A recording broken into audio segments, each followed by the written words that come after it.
आपकी नजरों ने समझा प्यार के काबिल मुझे, दिल की ऐ धड़कन ठहर जा, मिल गई मंजिल मुझे, आपकी नजरों ने समझा।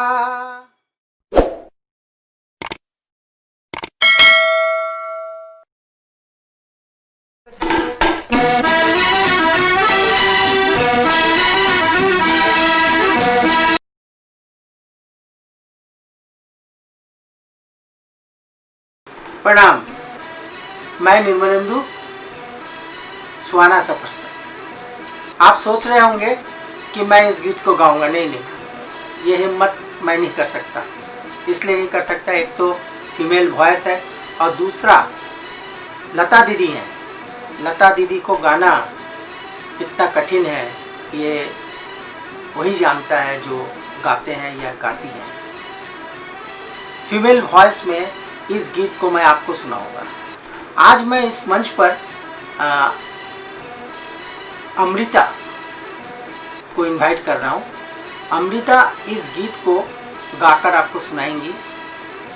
अभी वो पढ़ रही है, बीटेक पढ़ रही है और ईश्वर ने उनको बहुत अच्छी आवाज़ दी है। माँ सरस्वती उसके गले में विराजमान है, अच्छा गा रही है और मैं इसलिए चाहता हूँ कि वो इस गीत को गाए और वो इस गीत को सुनाकर ये महसूस कराएगी कि वो अच्छा गायिका बन सकती है। तो आप इस गीत को अमृता की आवाज़ में सबसे पहले सुन लें। आपकी नजरों ने समझा प्यार के काबिल मुझे, दिल की धड़कन ठहर जा, मिल गई मंजिल मुझे, आपकी नजरों ने समझा।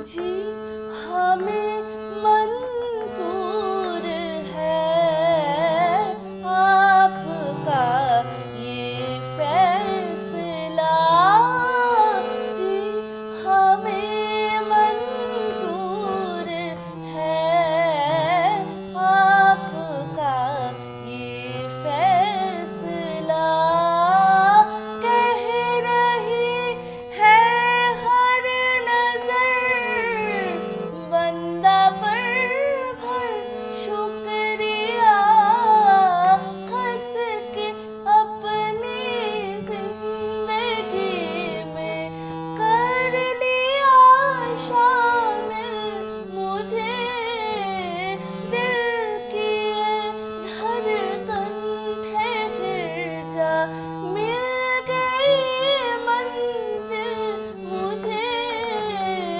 आपकी नजरों ने समझा। आज मैं रफ़ी साहब पर नहीं बल्कि स्वर कोकिला लता दीदी पर चर्चा करना चाहिए, क्योंकि बीच बीच में दूसरे गायकों का जिक्र भी करना चाहिए। पुराने गीतों का खजाना है मेरे पास। मैं 5000 से ज़्यादा गीतों पर चर्चा कर सकता हूँ और गा सकता हूँ, गुनगुना सकता हूँ। चाहे लता दीदी हो, चाहे रफ़ी साहब हो, चाहे मुकेश सर हो, चाहे मन्ना डे हो, चाहे महेंद्र कपूर हो, किशोर कुमार हो या गीता दत्त हो या आशा भोसले। जी हाँ, बचपन से ही संगीत सुनना मेरा सबसे बड़ा शौक था। गाता रहता था, गुनगुनाता रहता था, लोग मुझे गवाते थे, स्टेज शो भी मैंने किया, लेकिन मेरी इच्छाएं पूरी नहीं हुई। जिस गीत पर आज मैं चर्चा करने जा रहा हूं उसके बोल आप सुन चुके हैं। आपकी नजरों ने समझा प्यार के काबिल मुझे, दिल की धड़कन ठहर जा मिल गई मंजिल मुझे।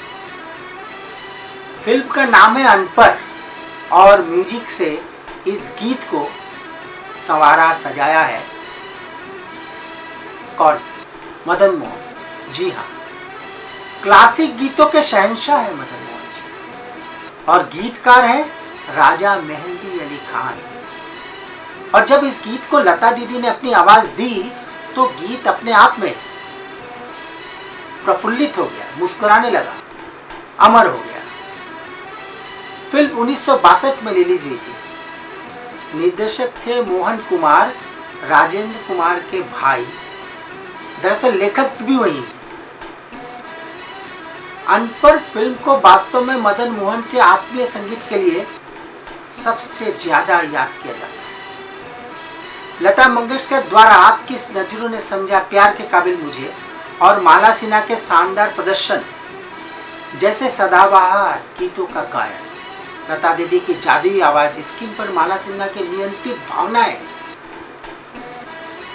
मुस्कुराता चेहरा और राजा मेहंदी अली खान के अनमोल बोल जो आपके दिल को छूकर आपके अंदर से एक आवाज आती है, वाह वाह वाह, आपको अंदर से आंदोलित कर देता है। ये गीत सुनकर ऐसा लगा कि लता दीदी ने आत्मा से गाया है। और क्या गाया है और क्या गवाया गया है, क्या लिखा गया है, इसकी वर्णना मैं नहीं कर सकता क्योंकि मैं उस काबिल नहीं हूं। इसमें कोई दो राय नहीं कि इस गाने में माला सिन्हा जी ने जिस तरह से इस गाने को गाया है, जो क्लोज अप शॉट्स उन्होंने दिए हैं, उसकी सुंदरता को बताना बहुत मुश्किल काम है। हालांकि इस गीत से जुड़ा एक किस्सा है जो मुझे याद है, मैंने कहीं पढ़ा था और किसी और ने मुझे बताया था। वह यह कि इस गीत को मोहन कुमार जी गीता दत्त से गवाना चाहते थे, लेकिन मदन मोहन हमेशा की तरह निर्देशक से लड़ बैठे। उनकी एक आदत थी, वो हमेशा जो चाहते थे वही करते थे, लेकिन मदन मोहन हमेशा की तरह निर्देशक से लड़ बैठे। उन्होंने कहा गीता दत्त की आवाज इसमें फिट बैठेगी। इसमें कोई दो राय नहीं कि गीता दत्त की आवाज इसमें फिट बैठेगी, लेकिन जो प्यार और कशिश इस गीत पे चाहिए वो शायद लता दीदी ही कर सकती है। कई बार सीटिंग के बाद और कई बार वाद विवाद के बाद यह तय हुआ कि यह गीत लता दीदी ही गाएंगी, क्योंकि इसमें जो कशिश है, इसमें जो आप शब्द पर जो खेल है, आप शब्द पर जो आलाप है, आपकी जो भांज है, मतलब संगीत में, वो शायद गीता नहीं पैदा करता। दरअसल उन दिनों केवल कैसेट की बिक्री से, मतलब इस कैसेट की बिक्री से 10 लाख का फायदा निर्माता को हो गया था, जबकि यह फिल्म केवल 10 या 12 लाख तक में बन चुकी थी। यह थी इस गीत की खासियत। महिला शिक्षा के मुद्दे को बाद के दशकों में अधिक से अधिक प्रमुखता मिली है और आज हर कोई इसके महत्व को समझता है कि वह समाज के निचले तबके या मध्य वर्ग या ऊपरी हिस्से से संबंधित हो सकता है। दरअसल अनपर की कहानी अपने समय से 15-20 साल पहले लिखी गई थी। जी हाँ, 1962 में जो कहानी लिखी गई वो कहानी 1982 तक आते आते सच साबित हो गई। दरअसल 1962 की शुरुआत में पुराने जमाने के भारतीय समाज के लिए इस फिल्म ने एक बहुत ही उचित और दूरदर्शी संदेश दिया है।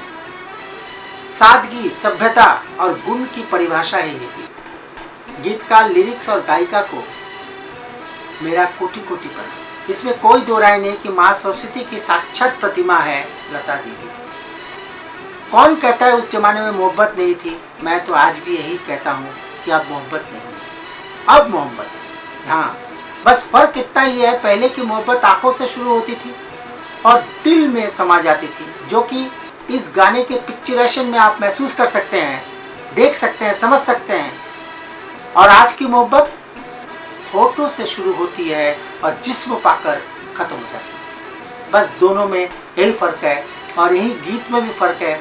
हर समय के क्लासिक गीत, हर कहीं भी इस गीत को आप गा सकते हैं, किसी को भी आप सुना सकते हैं, ये सबके लिए गीत है। आज 58 साल बाद भी इस गीत को सुनकर कोई बोर नहीं होता, ऐसा मेरा मानना है, बल्कि गीत के साथ इश्क हो जाएगा और बार बार सुनने की इच्छा जागृत होगी, चाहत बढ़ेगी कि इस गीत को दोबारा सुने, बोर नहीं होंगे। इतना मधुर और रोमांटिक गीत है ये। यह फिल्म लड़कियों की शिक्षा को महत्व देने पर बनाई गई थी। फिल्म में कुल 7 गीत हैं। फिल्म की खासियत यह है कि 7 में से 5 गीत लता दीदी ने गाए हैं, एक महेंद्र कपूर ने और एक गीत रफ़ी साहब और आशा दीदी ने गाया है। जबकि आप देखिए कि रफ़ी साहब को मदन मोहन जी सबसे ज़्यादा पसंद करते थे, लेकिन गीत उनके पास उनके हिस्से एक ही गई। क्यों? इसलिए कि मदन मोहन जी किस्से का करवाना है, किस्से का गवाना है, उनको पता था। फिल्म को लोगों ने खूब पसंद किया क्योंकि इस फिल्म की कहानी आम लोगों की भावनाओं और लड़कियों को पढ़ाना चाहिए, इस मुद्दे पर लिखी गई थी। लता द्वारा गाए गए इस गीत वो देखो जला घर किसी का को भी लोगों ने खूब पसंद किया। एक और क्लासिकल बेस्ड गीत है जो कि राग यमन पर आधारित है। जिया ले गयो जी मोरा सावरिया को आज भी लोग सुनते हैं। जिया ले गयो जी मोरा सावरिया। इस गीत की क्लासिकल टच को सुनिए, आलाप देखिए। आश्चर्य तो यह है कि इस गीत को एक्टर बिंदु पर, जी हाँ बिंदु, एकदम नई प्रतिभा वाली एक एक्ट्रेस पर फिल्माया गया था। माला सिन्हा को क्यों इस गीत में एक्टिंग करने का मौका नहीं मिला, माला सिन्हा को यह गीत क्यों नहीं मिला, इस किस्से पर हम अगले किसी वीडियो पर चर्चा करेंगे। तो आज बस इतना ही। आपको अगर ये वीडियो अच्छा लगा हो तो कृपया लाइक करें या सब्सक्राइब करें और शेयर भी करें। प्रणाम।